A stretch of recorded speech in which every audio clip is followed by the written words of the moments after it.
व्यवस्था की जीवन रेखाएं, जो कि सामाजिक विज्ञान में 7 अंक का बहुत महत्वपूर्ण अध्याय है, इसका अध्ययन करेंगे। तो सबसे पहले इसमें है क्या क्या और पढ़ना क्या क्या है। तो सबसे पहले यदि मुख्य बिंदु की बात करें तो सबसे पहले इसमें है परिवहन, ठीक है। दूसरा है संचार, ठीक है। परिवहन, संचार, ये 2 चीजों पर पूरा अध्याय है। क्लियर? तो आइए हम बात करते हैं। सबसे पहले परिवहन किसे कहते हैं? परिवहन किसे कहते हैं? किसे कहते हैं परिवहन? वे साधन जो हमें एक स्थान से दूसरे स्थान ले जाते हैं, उसे परिवहन के साधन कहते हैं। याद होगा सबको? हाँ। किसे कहते हैं परिवहन के साधन? स्थान से दूसरे स्थान परिवहन कहते हैं। परिवहन के साधनों के नाम लिखिए, तो अपन लिख सकते हैं बस, ट्रेन, जहाज, XYZ। लेकिन यदि बहुत गहराई से यदि हमको पढ़ना है तो हम यहाँ पर परिवहन को देखिए, परिवहन को 3 भागों में बांटा है। एक जल परिवहन, वायु परिवहन और स्थल परिवहन। ध्यान से समझना, 3 परिवहन का चार्ट बना रहा हूँ। पहला स्थल परिवहन, दूसरा जल परिवहन और तीसरा वायु परिवहन। कितने प्रकार के परिवहन हैं? 3। स्थल परिवहन, जल परिवहन, वायु परिवहन। स्थल परिवहन वह परिवहन है जो जमीन पर चलता है, उसे स्थल परिवहन कहते हैं। पानी में जो चलने वाला परिवहन है उसे जल परिवहन कहते हैं, और हवा में जो चलने वाला परिवहन है उसे क्या? तीनों की परिभाषा आपको याद हो गई? कठिन है क्या? स्थल परिवहन को भी 2 भागों में बांटा है, एक सड़क परिवहन और दूसरा रेल परिवहन। सड़क परिवहन और रेल परिवहन। अब प्रश्न ऐसा 4 अंक का आ सकता है कि परिवहन के साधनों को समझाइए। तो अपन कैसे लिखेंगे? परिवहन किसे कहते हैं? पहले परिवहन की परिभाषा लिखेंगे। किसे कहेंगे परिवहन? ठीक है, वे साधन जो हमें एक स्थान से दूसरे स्थान ले जाते हैं, उसे परिवहन के साधन कहते हैं। परिवहन के साधनों को 3 भागों में बांटा है, स्थल परिवहन, जल परिवहन, वायु परिवहन। स्थल परिवहन को 2 भागों में बांटा है, सड़क परिवहन। स्थल परिवहन किसे कहते हैं? वह परिवहन जो जमीन पर या धरती पर चलाया जाता है, उसे स्थल परिवहन कहते हैं। वह परिवहन जो जल में चलाया जाता है, उसे जल परिवहन कहते हैं। वह परिवहन जो वायु में चलाया जाता है, उसे वायु परिवहन कहते हैं। उदाहरण भी लिख सकते हैं, स्थल परिवहन का ट्रक, बस, रेल। वायु जल परिवहन का जहाज, नाव। वायु परिवहन का हवाई जहाज, जेट, वायुयान। हो गया। अब यदि बात करते हैं सड़क की, सड़क और रेल की, तो सबसे पहले अपन ने सड़क मार्ग सब लोग जानते हैं, ठीक है। आपकी इसमें बहुत इंपॉर्टेंट प्रश्न है कि स्वर्णिम चतुर्भुज का संबंध किससे है? स्वर्णिम चतुर्भुज, स्वर्णिम चतुर्भुज का संबंध किससे है? तो स्वर्णिम चतुर्भुज का संबंध सड़क से। 3 प्रकार की सड़कें होती हैं। देखिए, सड़कें भी 3 प्रकार की होती हैं। एक होती है जिला स्तर की सड़कें, ग्रामीण सड़कें जिसको कहते हैं। एक कौन से? राजमार्ग होता है, और एक होता है राष्ट्रमार्ग। 3 प्रकार के मार्ग हो गए, जिला या ग्रामीण सड़कें, दूसरा राजमार्ग और तीसरा राष्ट्रमार्ग। ग्रामीण सड़कें, जिला सड़कें वे होती है जो गांवों को जोड़ती है, वे ग्रामीण सड़कें, जिला सड़कें हो गई। जैसे सोमरवाड़ा से होशंगाबाद जा रही सड़क, क्लियर हो गई? ये सड़क हमारी कौन सी हो गई? जिला स्तर की सड़क हो गई। राजमार्ग एक राज्य से, एक जिले से दूसरे जिले में जो जुड़ती है वो राजमार्ग कहलाता है। और राष्ट्रमार्ग एक राज्य से दूसरे राज्य को जोड़ती है, वो हमारी राष्ट्रमार्ग। क्लियर हो गया? 3 प्रकार की सड़कें हो गई। अब बात यहाँ पर आती है सड़कों में, और 2 शब्द आते हैं। एक आते हैं सीमांत सड़कें, सीमांत सड़क। सीमांत सड़क किसे कहते हैं?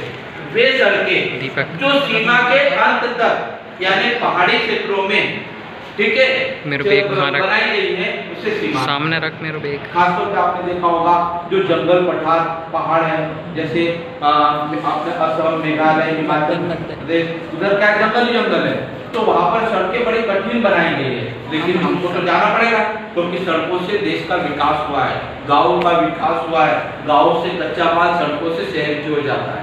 यदि सड़कें नहीं होती तो गाँव का विकास नहीं होता, देश का विकास नहीं होता, इसलिए सड़कों की भूमिका है। अब सर प्रश्न आया है, सीमांत सड़कें किसे कहते हैं? वे सड़कें जो देश के सीमा के अंत तक बनाई गई है उसे सीमांत सड़कें कहते हैं। वे सड़कें जो पूर्वांचल यानी जंगल क्षेत्रों में, पूर्वी क्षेत्रों में बनाई गई है उसे सीमांत सड़कें कहते हैं। सीमांत सड़कों का गठन सन 1960 में हुआ, ये खालिस्तान में आया। कब हुआ था सीमांत सड़कों का गठन? 1960। याद हो गया? हाँ। सीमांत सड़कें किसे कहते हैं? वे सड़कें जो ठीक है, या पूर्वांचल में बनाई गई है। पूर्वांचल यानी आप हिमालय ये है तो वहां पर आप ये बता सकती है, देखो ये पूर्वांचल कहलाता है। यहाँ मेघालय है ना, असम, शिलोंग है ना, ये अरुणाचल प्रदेश जंगल है, पूरा पहाड़ी क्षेत्र है, तो पहाड़ी क्षेत्रों में बनाई गई है ये सड़कें, उसे हम कौन सी सड़कें कहते हैं? सीमांत सड़कें। दूसरा आता है बारहमासी सड़कें। कौन सी आती है? बारहमासी सड़कें। बारहमासी सड़कें किसे कहते हैं? वे सड़कें जो कंकड़, पत्थर, सीमेंट, कंक्रीट की बनाई जाती है उसे बारहमासी सड़कें। याद हुआ? हाँ। गांव में आपने देखा होगा सीसी रोड बोलते हैं। तो प्रश्न आएगा 2 अंक का कि बारहमासी सड़कें किसे कहते हैं, तो क्या लिखोगे? वे सड़कें से बारहमासी सड़कें कहते हैं। अब प्रश्न ये आएगा कि सड़कों के 2 गुण लिखिए, सड़कों से 2 लाभ लिखिए। तो क्या लाभ है सड़कों से? सड़कें गांव से शहरों की ओर जोड़ती है, गांव से शहरों का विकास हुआ है, सड़कों से गांवों का विकास हुआ है, लोगों को आजीविका में सुविधा हुई है, परिवहन में आसानी हुई है, और सड़कें आसानी से कहीं पर भी बनाई जा सकती, पहाड़ हो, पर्वत हो, मैदान हो, कहीं पर भी बनाई जा सकती। लेकिन रेल बनाई जा सकती है? नहीं। तो सड़क की बीमारी खत्म। याद होगा सब? बारहमासी सड़कें किसे कहते हैं? सीमेंट से बनाई जाती है। सीमांत सड़कें किसे कहते हैं? वे सड़कें जो देश की सीमा तक जाती है। परिवहन को कितने भागों में बांटा? 2। स्थल परिवहन को कौन से? रेल और सड़क। हमने सड़क परिवहन की बात की।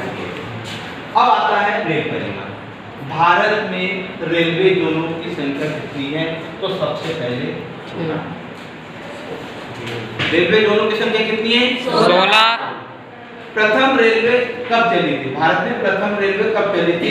तो 16 अप्रैल 1853 को। 16 अप्रैल 1853 को मुंबई और ठाणे के बीच में चली थी, 32 किलोमीटर। प्रश्न आता है भारत में पहली रेल कब चली? खालिस्तान में चली थी, तो 16 अप्रैल 1853। अब रेलवे का विकास हुआ है, रेलवे का विकास, रेल का सबसे सस्ता साधन। प्रश्न आया रेल मार्ग की 2 विशेषता लिखी, सही है? तो रेल मार्ग में देखो सड़क से ज्यादा किराया कम लगता है, रेल में लगता है, उसकी गति ज्यादा तेज होती है, तो शीघ्रता से आसानी से पहुंच जाते हैं, और मैदानी क्षेत्रों में रेलवे का जाल बिछा हुआ है। एशिया में भारत में दूसरे नंबर पर रेलवे लाइन है। कितना रेलवे का जाल?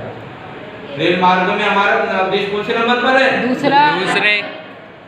तो इसमें खालिस्तान में रेल मार्ग, या तो रेल मार्ग की विशेषता आएगी, या तो क्या आएगा भारत में पहली रेलगाड़ी कब चली थी, या रेलवे जोनों की संख्या कितनी। क्लियर हो गया? ठीक है। उसके बाद आता है कौन सा? जल परिवहन। जल परिवहन को भी 2 भागों में बांटा है, एक